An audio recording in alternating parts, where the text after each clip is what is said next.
Did you see the speech from Kelly yesterday? Yes. You left one thing out, though, which is really the crux of all the savagery, and that's the word, savagery, that's going on in this country right now, and that's the media. What happened was that 24 hours before the president made the call to the widow of the slain soldier in Niger, the family knew the president was going to call because you have to give them a heads up and find out where they're going to be and all of that. Then the family apparently alerts this Congresswoman Wilson. Why? Would you, if it were your son, Beck, would you alert any politician Never. that you were going to get a call from the president? Never. I wouldn't. Okay, so who would do that? What's the point of that? So then the call comes in, and they're in a car, apparently, on a speakerphone. And the president was disregarding the advice of General Kelly as chief of staff, because General Kelly said, listen, the family's grieving. No matter what you say is not really going to make a difference, and it's a very difficult situation for any president to be in. But you said, to his credit, and I agree with that, but Donald Trump said, look, I want to try. I want to try to give them words of sympathy. Look, it is an honor to get a call from the President of the United States. It is, and I will tell you this as a sidebar. We were all very, very upset, at least I was. Taya Kyle wasn't, but I was very upset, and I asked Taya Kyle for a year. Has the president reached out at all? I mean, here's this great hero. Has the president reached out at all? Now, she didn't want the call, but still, it is something that a president should do. Well, you're talking about President Obama. Yes, I am. Yes. Yeah, and he didn't, because there is no protocol that is in stone. I think there should be, and that's what I said on BillO'Reilly.com yesterday. There should be a way to handle these kinds of things that always happens. Now, I don't think that should require a phone call. No, I don't think so either. No. But the president is the commander-in-chief. He has the option to do that. Yes. So anyway, so the call comes into the limo, and they're all in the limo, and according to General Kelly, President Trump was trying to tell the widow that her husband was a hero because he voluntarily put his life at risk for his country. That was the theme of the call. He's a hero. He voluntarily, and I guess they used the word signed up, he knew the danger, but he did it anyway because he wanted to protect his country, which is a noble sentiment. Okay, so then the call's over. Within, 10 minutes? This congresswoman is calling into CNN. That can't happen spontaneously, Beck. That's got to be planned in advance. You can't just call up a major network and say, I want to be on your air. They got to vet you. They got to know who you are, all of that. So you can't tell me this wasn't a setup. It was an absolute setup.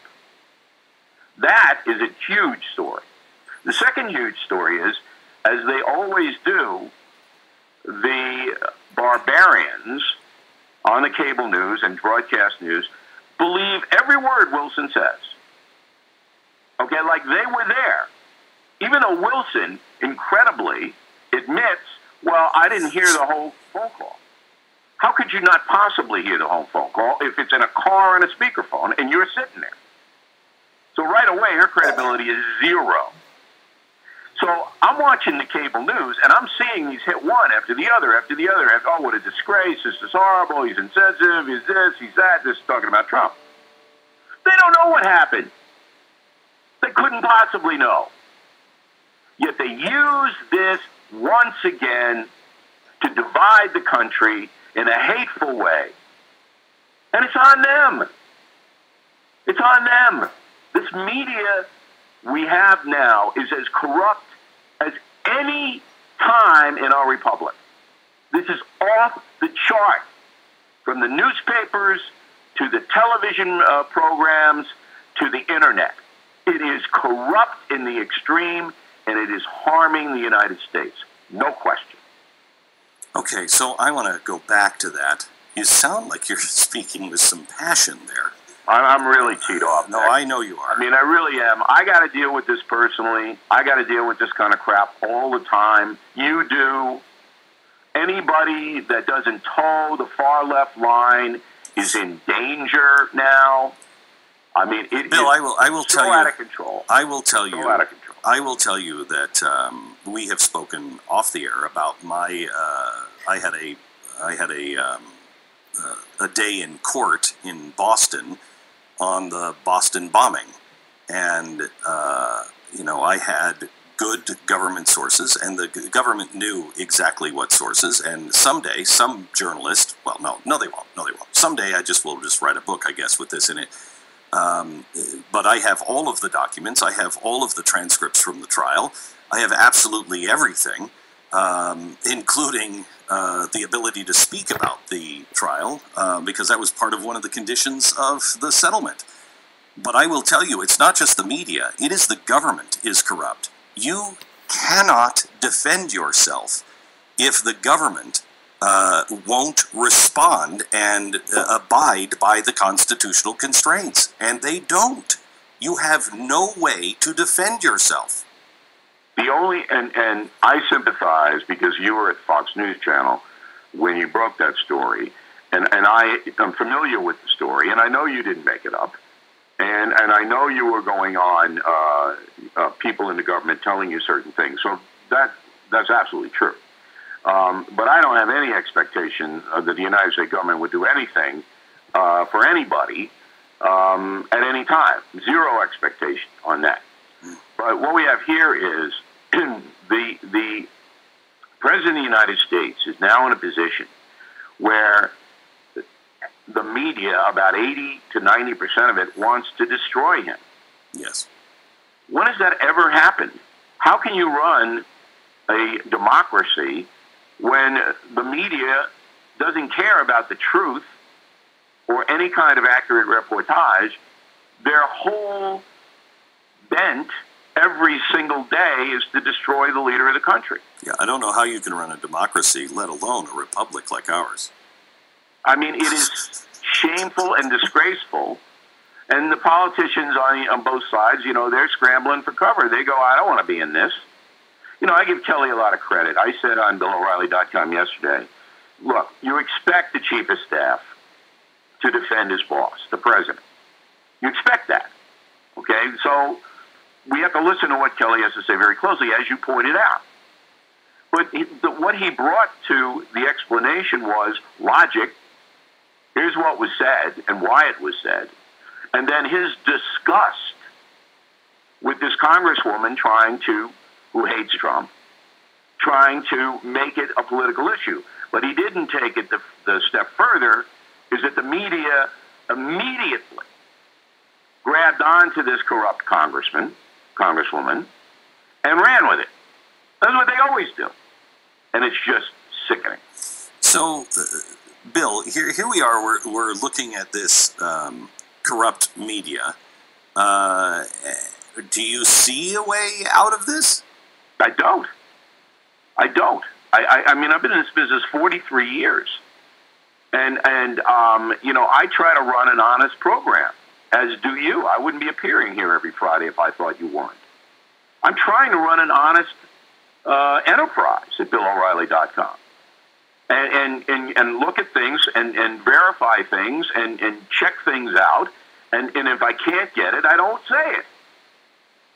But you put on these cables, and they don't, I'm not going to use an obscenity, but you know what I'm talking about. They couldn't care less. It's, we're going to get Trump. Going to get him today. Here's how we're going to get him. Tomorrow we'll get him this way. And we'll get O'Reilly, we'll get Beck, we'll get Limbaugh, we'll get Hannity, we'll get anybody we disagree with. We'll get them. So do you believe that the right some people in the right are engaging in this same behavior? We'll get the left, we'll get the media, doesn't matter who they are or what they've done.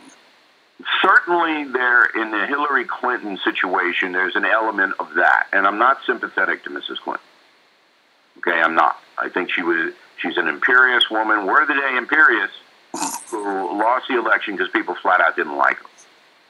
And I really, I mean, if there's one person I would not want to dine with, it would be her. Okay, I just don't have any use for her at all. But there is an element on the right that incorporates some of these scorched earth, I hate you tactics. But it's not even in the same universe as organized and funded as it is on the far left. It's individuals on the far right. Okay? So you can't make the comparison because they don't have the megaphone, number one. They don't have the organized cabal. And, there are various websites like Breitbart and Daily Caller and something like that. They do their thing, but it's not nearly what it is when you have Comcast, NBC, you have CNN. I mean, these are huge, huge conglomerates. So I don't think there's any comparison. Okay, back with Bill O'Reilly from BillO'Reilly.com in just a second.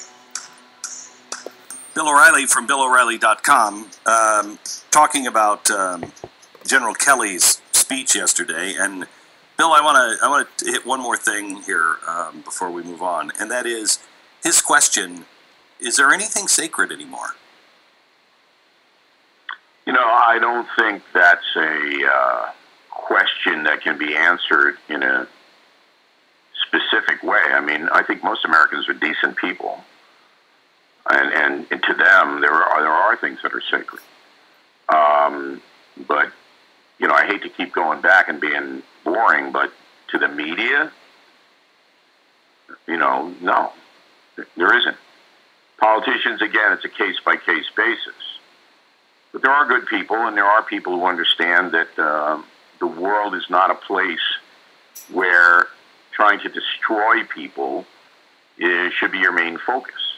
And I think folks are getting disgusted. I'm waiting for the backlash, Beck. I'm waiting for the backlash.